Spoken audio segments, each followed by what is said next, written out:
Sophie Cunningham sets the record straight on Dallas Wings after explaining WNBA schedule struggles. The Indiana Fever are 7-8 to start the 2025 WNBA season. That's not where they expected to be, and it's definitely not how they started. What looked like a promising campaign has quickly turned into a stretch of disappointing losses, injury setbacks, and lineup changes. And now, they'll have to move forward without one of their biggest offseason additions, DeWanna Bonner. But here comes one of those big moments that had hype before the season even tipped off. Indiana versus Dallas. A game that was supposed to bring together two of the league's most talked about stars on one court. Before that, though, Indiana ran into more trouble against the Los Angeles Sparks. They had the game in their hands through the first half, looking sharper and more in control. But things fell apart late. The Fever couldn't close it out and eventually lost 75-85. After the game, Sophie Cunningham spoke about just how tough things have been and why they're still staying hopeful.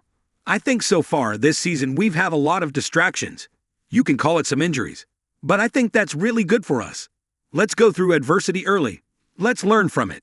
Good news is we're not going to peak too early, so that's a positive," she said. But she was also clear that their brutal calendar isn't a scapegoat either. It's not an excuse. Everyone's playing back-to-back. Everyone has this kind of rough schedule.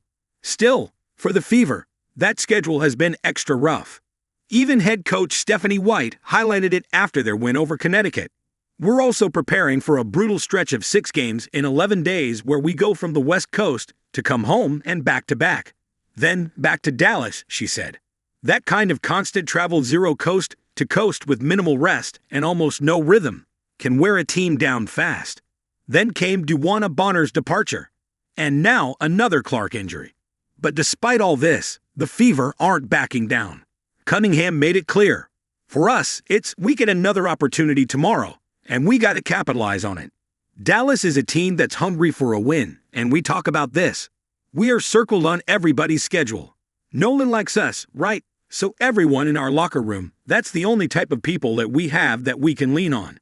Maybe no one likes us is a bit much. But one thing's for sure. Teams know the Fever are legit contenders. To add to it, Friday's matchup has already had so much attention. It was billed as Caitlin Clark versus Paige Buchers, two of the biggest names from the new era. But with Clark's injury, there's no guarantee we'll see that showdown. Still, Dallas is very much in the fight. In fact, they're coming into this one with their best stretch of the season. 3 wins in their last 4 games. After shocking Atlanta, they'll now look to start their second win streak of 2025 when they host Indiana. But Dallas has their own injury troubles too. Guard DeJohnai Carrington has missed the past 2 games due to a rib injury and didn't practice on Thursday. A few hours later, she was officially listed as doubtful for Friday's game. Sophie Cunningham sounds off as Fever let another one slip away. Sophie Cunningham and the Indiana Fever were handed their 8th loss of the 2025 season, and this one felt all too familiar.